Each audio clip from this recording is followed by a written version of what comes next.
How's it going, everybody? It's the John Little Fox here. It's my channel where I talk about anime, video games, cartoons, most notably Sonic and Ninja Turtles. And today I'm here to share with you some TMNT news, or not even news, but just I'm doing a top 10. As you can read by the title of the video, this is going to be a list of the most powerful TMNT characters, or cosmic beings, whatever you want to call them. But yeah, so I pretty much developed a list. I pretty much have like more than 13 entries here. And these are mostly characters that have assumed like very powerful forms and stuff like that. And apparently none of the turtles will be on this list, but these are just figures or entities that are just in their universe that not a lot of people really know about like that, okay? So let's get right into it. Alright, so starting off my list here, I have the Pantheon as a faction. Now, the Pantheon, in case you don't know, is basically a group of gods in the IDW comics and stuff, where basically these are all children of the so-called deity known as Dragon and stuff, who is a nigh omnipotent being. But yeah, but the Pantheons, they're basically like a group of gods, immortals and stuff. They've definitely caused the turtles a lot of trouble and stuff. We know some of the members like Kasune and Rat King and stuff. And then there's, of course, other members too, like Jaguar, who's a female in this version. There's that octopus-looking one, Akka, Mammoth, him, and a bunch of others and stuff. So yeah, that's basically the Pantheon. They can't really die per se, but when they do die, they can like reincarnate in a newer form or something like that, or not even a newer form, but they'll basically like it's kind of like, oh, okay, like for example, Kasune, right? She killed her sister Akka, so Akka comes back to life as like a child and stuff, you know, in a more childlike form and stuff compared to her older form, you know what I mean? So stuff like that. But that's basically the Pantheon. They have abilities like pretty much like brainwashing, or they can like shapeshift, like Kasune, she has the ability to shapeshift, alter memories and all that kind of stuff, you know, etc. So basically that's the Pantheon. All right. Next on my entry here, I have Shokunabo. Now, Shokunabo, in case you don't know, he's actually the main villain from the TMNT Fast Forward series. He was supposed to be like kind of like a new version of Shredder, which I kind of view him as like the Shredder in this Fast Forward series. He's kind of like, you know, Shredder in that. But anyways, but Shokunabo is basically an alien-like parasite that comes from obviously another planet and stuff, and he's pretty much been around other planets, conquering it, taking over it. He's basically kind of like Venom or like Null, essentially, where he's able to possess people and stuff like that, turn them into this like dark kind of like, you know, like entities, or possess them and stuff like that, you know, etc. Then of course, like, you know, like I said, he's much like Venom, where he can generate stuff like tentacles, or, you know, like he's kind of like, yeah, he's got this more sludge-like, slime-like body and all that. But the only way you can really defeat him is really through the use of sunlight, pretty much. So, you know, he usually operates at dark, but he's got quite a genius level intellect. He's created characters like Viral. He created the Dark Turtles and stuff, and he's also been monopolizing on Darius Dunn's operations and all that. So that's Shokunabo and stuff. And of course I put him pretty high because, like I said, he's conquered like literally planets and stuff like that by himself and stuff, even though yet he's probably not the only actual god type character on my list here. Okay. Alright, so next on my list I have the Ninja Tribunal and the Foot Mystics, coming at number 11. So in case you don't know who the Ninja Tribunal are, the Ninja Tribunal are basically these ancient ninjas from the year 300 AD.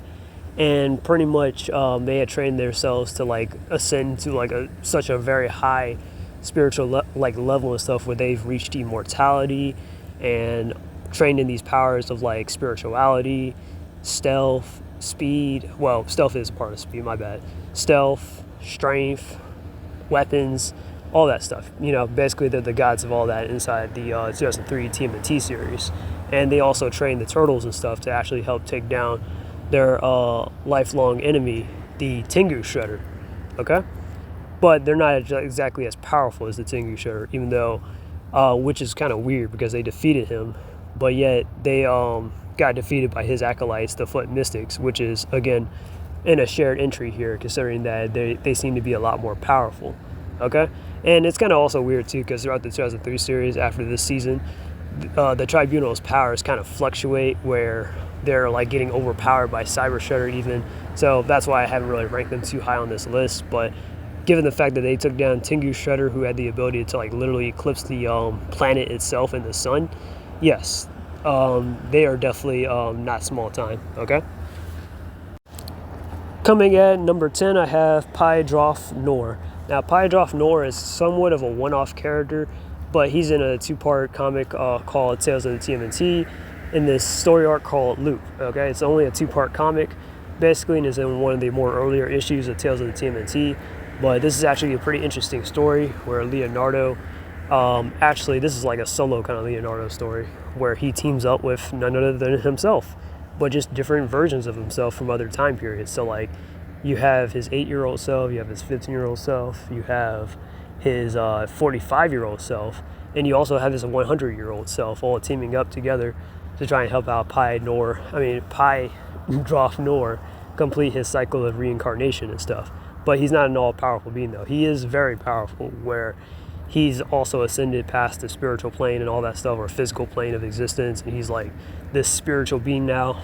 But like I said, he's not essentially, he is still kind of mortal in a way, where he has to kind of continue his cycle of life through being reborn through himself. It's a weird story, but I don't know where exactly I would scale him, but seeing how he towers over planets and stuff in his spiritual form, and he was able to like pluck 4 different versions of Leonardo throughout time to like, you know, to like set them in like ancient Egypt and stuff, then that is definitely quite a feat.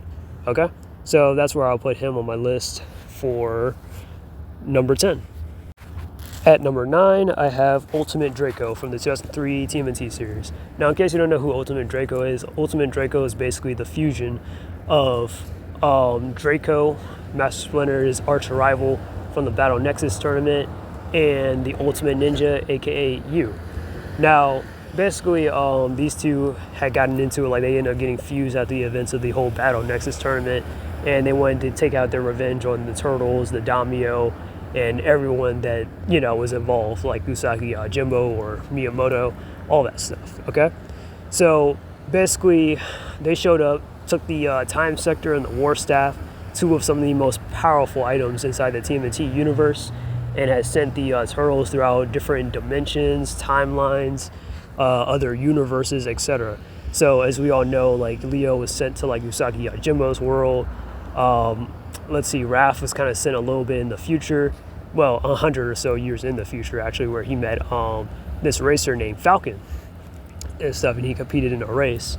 And then Michelangelo was sent to another universe where him and his brothers are superheroes and Master Splinter's a villain.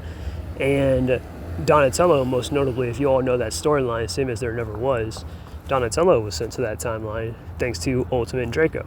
So that's pretty much the gist of everything here as to like, you know, yeah, like Ultimate Draco, and considering that he holds the Time Sector and the War Staff, which are like, again, two of some of the most powerful items in the TMNT universe. Like the Time Sector literally gives you domain over time and space, okay?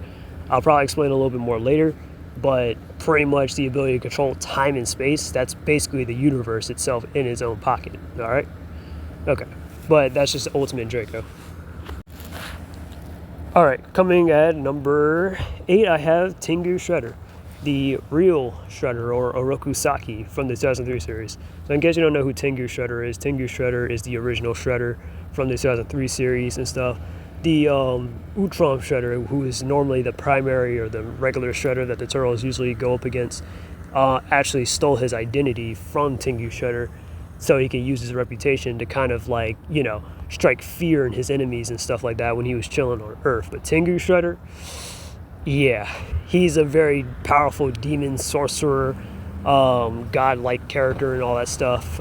Basically, this is like one of Shredder's more powerful versions and stuff, which Shredder definitely does have other powerful versions, but this is something I decided, you know, since this is like a main villain and all that stuff. But yeah, he has the ability to like control the undead, make undead armies and stuff, demonic armies, and everything. He can like warp reality. I've said before that he was able to eclipse the entire planet, like the sun itself and all that stuff. Like, he is very, very powerful, all right? And the reason why I put him over Ultimate Draco is that, first off, these are like Tengu Shredder's own powers, where he doesn't need a War Staff or a time sector. If you get those two things away from Ultimate Draco, then he's just Ultimate Draco. Still powerful, but just not as powerful as like what I was just, to be on this list though.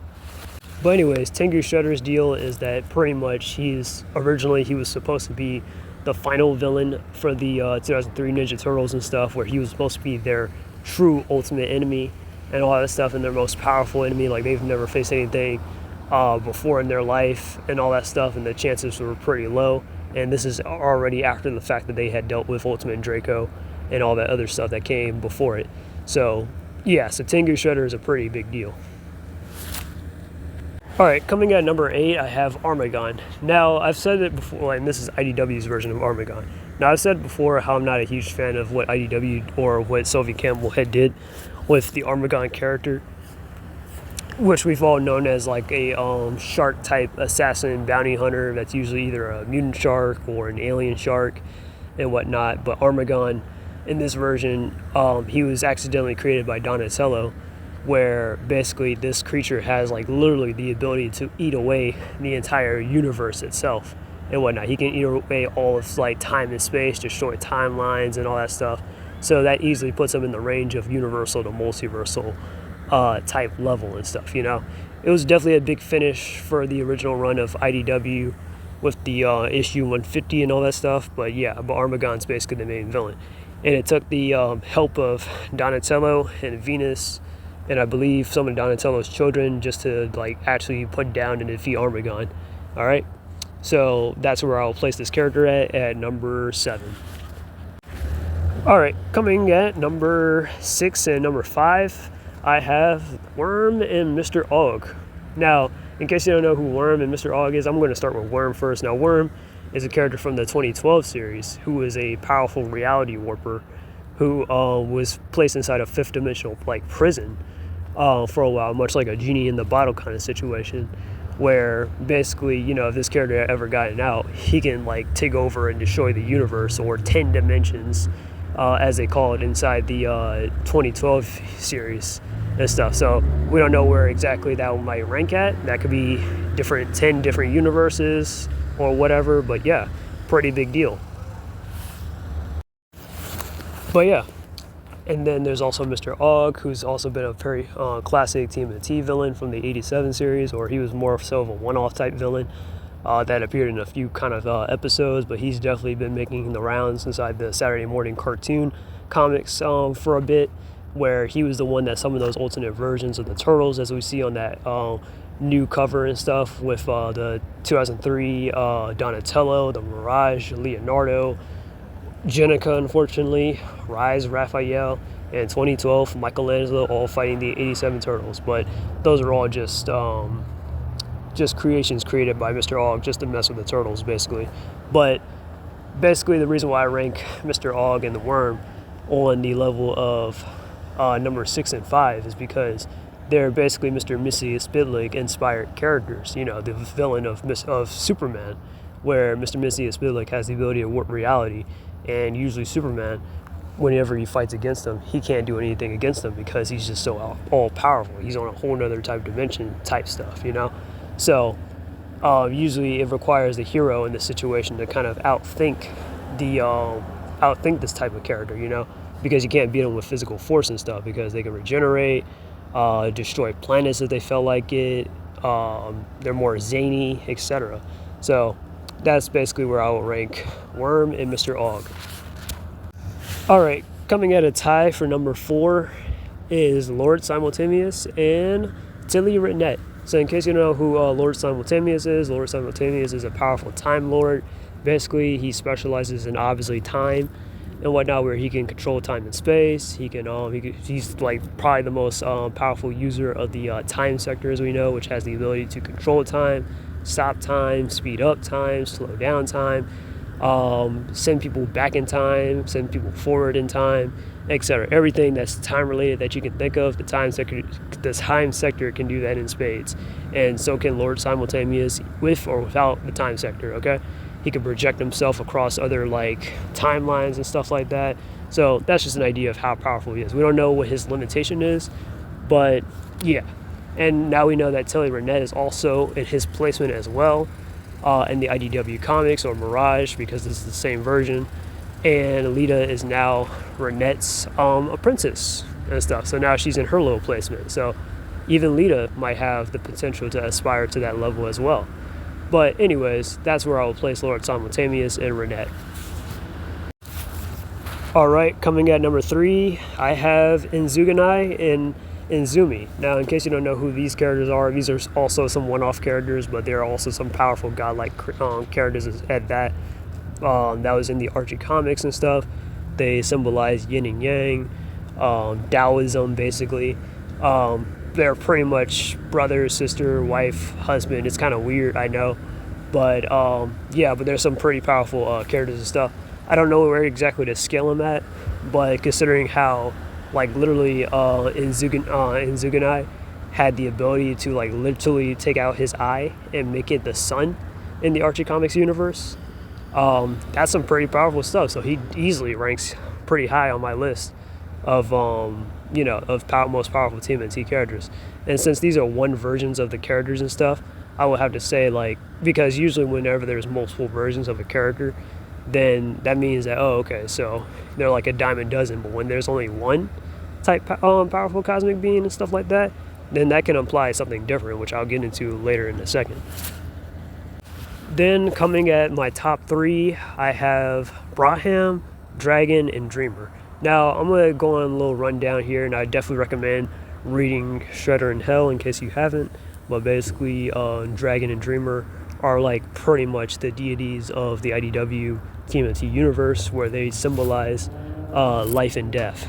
Dreamer symbolizes life, good, positivity, whereas Dragon, who is a lot more popular, more well-known compared to his sister, Dreamer, Dragons symbolizes death, evil, and negativity and stuff. And all that influence and power actually is kind of important to the story, because the reason why the Shredder in the IDW comics is as evil as he is because he is a part of Dragon, okay? Kitsune had kind of created Shredder and kind of like groomed him a little bit to kind of like, be a bit of a stand-in for Dragon and stuff. There's a lot of context there, but yeah, but that's basically what Dragon is and stuff. So basically, Dragon and Dreamer are said to be nigh omnipotent, which, as you know, omnipotence means you're pretty much God at that point, meaning you're not God-like or you're not almost. No, you are kind of pretty much God at that point. But since they're nigh omnipotent, they're just a step below it, but they're almost a tier next to it. And since these are only one versions of the characters and stuff, then that can imply that this probably could go through the rest of the entire TMNT universe as they exist there. And like I said, coming at number 1 is the aforementioned Braham, who is the father of Dragon and Dreamer and stuff. So as we know, there is Braham, then there's Dragon and Dreamer, and then Dragon, he has children of his own, which we know is the Pantheon, like Rat King and Kitsune. And then through Kitsune has children with the Shredder, where they have most of the Foot Clan descendants, like Karai and the Mad Dog Star Clan and all that. So yeah, that's basically the origin of the Foot Clan inside the IDW universe. But anyways, but Braham, though, is pretty much the god, like, of the IDW TMNT universe and stuff, like the creator and all that stuff. And this can imply that he is omnipotent. He is basically like the god. He's a Hinduism-based god, pretty much. But yeah, they don't talk much about this character too much because he's only mentioned in the Shredder in Hell storyline. But yeah, that's what the character is. And this is my ranking for the top 13 most powerful TMNT characters. All right. Anyways, this is the John Little Fox. I'm out. Peace. And tell me down below what you guys think is your what is your top 10 for most powerful, like, TMNT characters. Did I miss anybody or whatever, or how would you arrange this? Okay. But yeah, let me know down below. Turtle power.